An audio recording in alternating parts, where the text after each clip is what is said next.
అర్హులకే పట్టాలు, ఇల్లు ఇవ్వండి. జర్నలిస్టుల డిమాండ్. మహబూబ్ నగర్ పట్టణంలోని టీటీడీ కళ్యాణ మండపం దగ్గర జర్నలిస్టులు రిలే దీక్షలు చేపట్టారు. అనర్హులైన జర్నలిస్టులకు పట్టాలు, ఇల్లు ఎందుకు ఇవ్వాలని ప్రభుత్వాన్ని, పాలకులను పలువురు జర్నలిస్టులు రిలే దీక్షల సందర్భంగా డిమాండ్ చేశారు. అర్హులైన ప్రతి ఒక్కరికి పట్టా, డబల్ బెడ్రూమ్ ఇల్లు ఇవ్వాలని జర్నలిస్టులు కోరారు. మూడవ రోజుల జర్నలిస్టుల రీలే దీక్షల సందర్భంగా పలువురు బీజేపీ నాయకులు, మాజీ కౌన్సిలర్ కిషోర్ కుమార్, ఎంఆర్పీఎస్ నాయకులు పరమేశ్వర్ మాదిగ వచ్చి వారిని పరామర్శించి, మీకు అండగా మేము ఉంటామని చెప్పి హామీ ఇచ్చి వెళ్లారు. ఫెడరేషన్ అధ్యక్షులు వాకిట అశోక్ కుమార్, రఫీ ఉద్దీన్, రవీందర్లు మాట్లాడారు. ఈ రిలే దీక్ష కార్యక్రమంలో భారీ సంఖ్యలో బాలరాజు, యాదగిరి, గోపాల్, అలీం ఖాజా, మైనుద్దీన్, రామకృష్ణ, వెంకటరమణలు మరియు జర్నలిస్టులు తదితరులు పాల్గొన్నారు. జర్నలిస్టుల సమస్యలను పరిష్కరించాలని డిమాండ్ చేస్తూ టీడబ్ల్యూజేఎఫ్ యూనియన్ ఆధ్వర్యంలో గత 3 రోజుల నుంచి రిలే దీక్షలు కొనసాగుతున్నాయి.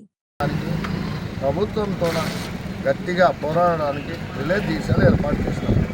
ఈ రోజు 3వ రోజు కాంగ్రెస్ ప్రభుత్వం అయినా, బీజేపీ ప్రభుత్వం అయినా, బీఆర్ఎస్ ప్రభుత్వం అయినా, ఏ ప్రభుత్వం అయినా జర్నలిస్టుల కోరేనే చిన్న చిన్న డిమాండ్లు స్వాగతించాలి, తీర్చాలి. ప్రజల స్థలము దానికి కూడా కొండీరు పెట్టద్దని మేము విజ్ఞప్తి చేస్తున్నాం. జర్నలిస్టు సొంత ఇంటి కళ అనేది ఎప్పటి నుంచో అసలు బిలో పావర్టీ లైన్ కింద ఉన్నోళ్ళని కాకుండా అన్యక్రాంతమైన వాళ్ళు ఉన్నారు, చాలామంది ఉన్నారు. ఈడ కూడా పెద్ద పెద్ద పత్రికలు, పెద్ద ఛానల్ అంటూ ఈడ మోసం చేసింది. వాళ్ళందరినీ కట్టడి చేయాల్సిన అవసరం ఉంది. చిన్న పత్రికలు, చిన్న ఛానల్ వాళ్ళే బీపీఎల్ కింద ఉంటారు. వాళ్ళకు అన్యాయం చేసి పెద్ద పత్రికలు, పెద్ద ఛానళ్ళ పేరుతో ఏ ప్రభుత్వం వచ్చినా ముందుగా లబ్ధి పొందేప్పుడు చిన్న పత్రికలు నొక్కేసింది.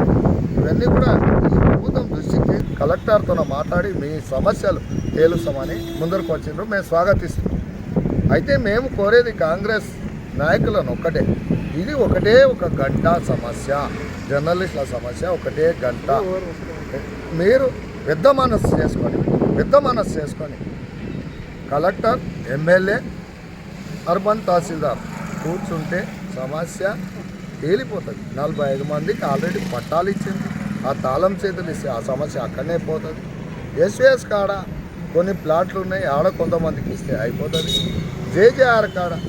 జేజేఆర్ కాడ ఇంకా ఇండ్లు ఉన్నాయి, బ్యూటిపల్లిలో ఇంకా ఇండ్లు ఉన్నాయి. రాని వాళ్ళకు బ్యాలెన్స్ ఇండ్లు అక్కడ కేటాయించి ఈ జీరో సమస్యను, జర్నలిస్టుల సమస్యను కాంగ్రెస్ ప్రజాపాలన జీరో చేయాలి. ఏ సమస్య లేకుండా, ఒకరి మీద ఒకరు కొట్లాడకుండా ఈ సమస్యను తేల్చాలని మేము ప్రభుత్వాన్ని డిమాండ్ చేస్తాం. ఇప్పుడున్న గౌరవ ప్రజాప్రతినిధులు, స్థానిక ఎమ్మెల్యే చెన్నై శ్రీనివాసరెడ్డి గారి మీద మాకు ఎంతో అపారమైన అభిమానం ఉంది. ఆయన సౌమ్యుడు, చదువుకున్నాడు, ఉన్నత విద్యావంతుడు. గతంలో 10 ఏళ్ల కిందనే మాకు అందరికీ ఒక 50-80 మంది మిగిలిపోయిన అందరికీ డబుల్ బెడ్రూమ్లు ఇచ్చింటే ఈరోజు ఈ సమస్య రాకుండే. నిన్న వచ్చిన మాజీ మంత్రి కూడా ఇదే విషయాన్ని చెప్పిండు. ఒక 2-3-10 మందికి రాలేదు, అన్యాయం జరిగింది అన్నాడు. ఇప్పుడు వీళ్ళకి ఏం చెప్పుకున్నామంటే, మేము ఈ శిబిర దీక్ష నుంచి ఏం చెప్పుకున్నామంటే, అయ్యా ఆ శ్రీనివాస్ గౌడ్ తప్పు చేసి అయిపోయింది, నీవు కూడా తప్పు చేయొద్దు. వాళ్ళు ఏదైతే చాడీలు చెప్పిండ్రో కొంతమంది మెయిన్ వాళ్ళు ఛానల్ అని వాళ్ళే నీ జత చేరుతున్నారు ఇప్పుడు కూడా. కాబట్టి మళ్ళీ ఈ సమస్య మళ్ళీ 10 ఏళ్ళైనా ఇట్లే ఉంటుంది. కాబట్టి దయచేసి ఆ చాడీలు చెప్పేటోళ్ళని మాత్రం దూరం చేస్తే 10 నిమిషాల్లో తెగిపోతుంది సమస్య. కాబట్టి అర్హులకే ఇవ్వండి, అనర్హులకని మేము అంటలేము. ఎంతమంది ఉంటారు మీరు తలుచుకుంటే, ఒక 20 మంది 40 మంది ఉంటారు, వాళ్ళకి ఎక్కడ అడ్జస్ట్ చేయొచ్చు. కాబట్టి దీక్ష వ్యతిరేకంగా దీక్ష చేపట్టి శ్రీనివాస్ గౌడ ఏదో రెచ్చగొట్టి దీక్ష ఆ సమస్యలు కడుపుగాలు చేస్తున్న దీక్ష. కాబట్టి మీరు దయతో మానవత దృక్పథంతో ఇప్పుడు వచ్చిన ప్రజాప్రతినిధులు కలెక్టర్కి వాళ్ళు సంప్రదించాలి. అధికారంలో ఉన్నారు కాబట్టి మనం ఎంతసేపు ఉన్నా బాధితుల కిందికి వస్తాము, లబ్ధిదారుల కిందికి వస్తున్నాం. కాబట్టి దయచేసి ఈ ఒక్క విషయాన్ని మీరు గమనించాలని చెప్పి కోరుకుంటున్నాం. టీడబ్ల్యూజేఎఫ్ ఆధ్వర్యంలో చేపడుతున్న రిలే దీక్షలకు మద్దతు తెలియజేసిన బీజేపీ నాయకులు కిషోర్ కుమార్ గారికి ధన్యవాదాలు.